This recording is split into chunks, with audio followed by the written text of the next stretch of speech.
Hello guys, today we're going to explain what is GDS and TDS and a real life example of the numbers. Let's go.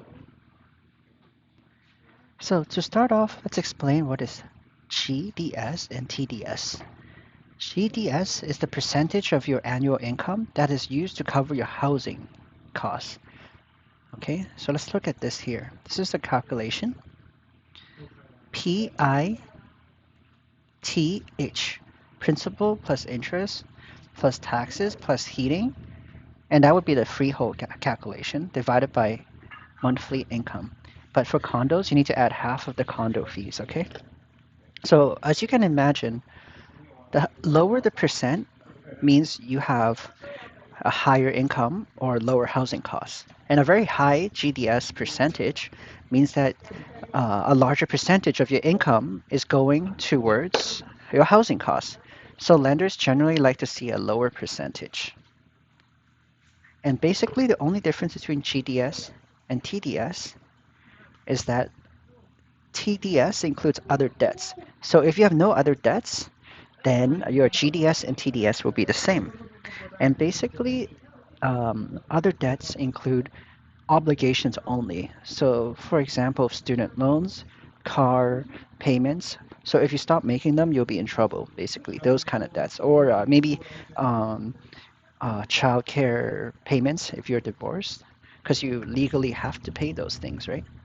So generally, lenders, for A lenders, they want 39 GDS and 44 TDS.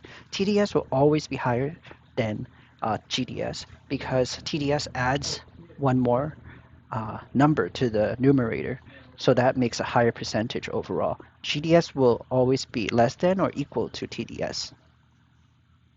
So now, here's a manual life rate chart as of October 31st, for example, very recent. Just an example here, you see they say GDS, TDS max 39.44. But one thing to note is for private B lenders where they charge a higher interest rate, they might allow, actually I know they allow a higher TDS, GDS. Highest we've ever seen is maybe like 55 or 59, but of course comes at a cost of higher interest rates. So let's give a real life example right now of how GDS is calculated. Let's take an example of this client here who has 100K down payment, 80K income, 800 credit score. And let's assume the property is 400,000 that they're buying. Property tax, let's just say, is 1,800. Condo fees is 400. Monthly heating is 100. Yeah, so monthly heating would be 100. So how would we calculate this, right? So let's take a one thing to note, however, is that the GDS TDS is calculated based on a qualification rate, and that is the higher of 5.25% interest or 2% plus your contract rate. Today's contract rate is 5.5 at best, so let's assume a qualification rate is 7.5%. Okay, so let's take a look at all these numbers here. So as you can see here, based on an interest rate of 7.5%, you're going to have monthly payments of 2216. And 150 was the property tax monthly. Everything is monthly, okay? So you see I wrote property tax of 18. I'm just going to do everything for you guys so it's clear. So it's 150 per month of taxes. Condo fees, it was 400, but we're allowed to use half of that. The reason is it gets really complicated, but condo developers are fighting that, basically your affordability is always higher for freehold because there's no condo fees, but that's not fair. So they're like, okay, we'll use half, of the condo fees. So heating, 100, you have to use all of heating. So what's kind of interesting here is if your heating is included in the maintenance fee, there's zero heating. And even though you're paying for heating through the condo fees, it's only 50%. So if heating is included in your monthly fees, let's say it increases your maintenance by 100, it's actually your maximum, qualifying rate will be higher. Uh, because it's only half of condo fees. So anyways, the monthly is 2666, right?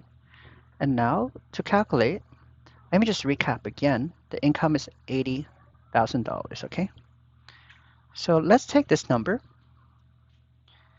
2666.97 times 12 to divide by $80,000. You got 40%, and that is going to be a GDS. So 40%, exactly. So I got it right here. And just to show you guys, if I change these numbers, how it will affect, let's say I made 90,000. My GDS should decrease because I'm increasing the denominator. See? So that's a good thing in the eyes of the lender because less percentage of your income is going towards housing costs. And now if we buy a property that's more expensive, your GDS will go up because you got more P and I, principal and interest payments per month. Let's go back to this example here. You see, because we have no debts inputted, your GDS and TDS is the same. But let's say you have, $100 a month in installment payments. That's something like a car loan, and revolving is something like a credit card, a line of credit, and 100 here. So you see now your TDS will be higher because these two numbers are included in your other debts section. And in order to calculate that, this is what we do. We take this again. So let me zoom in a bit. But this is your actual interest rate, and this is your actual monthly payments. But to be safe, banks like to use this higher qualification rate. It's 2% plus your contract rate. So that's the difference of 2% in monthly payments if the interest rate was 2% higher. Okay, just want to make sure you can afford it in bad case scenarios. So what I'm gonna do is 2666.97 plus, I wrote now plus 200 because 200 is the your debts. By the way, it doesn't matter if it's installment or revolving, it makes no difference to the calculation. Times 12 divided by 80.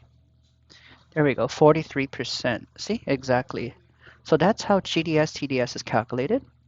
And just to recap, this is the most important number for calculating your approval status.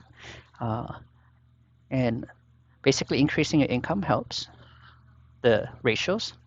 Increasing a down payment also helps the ratios because you're effectively borrowing less. When you borrow less, you're going to have less principal and interest payments per month, right? So I hope everybody enjoyed this video, and let me know if you have any questions about qualifying for a mortgage or anything like that, or real estate related. Take care, guys.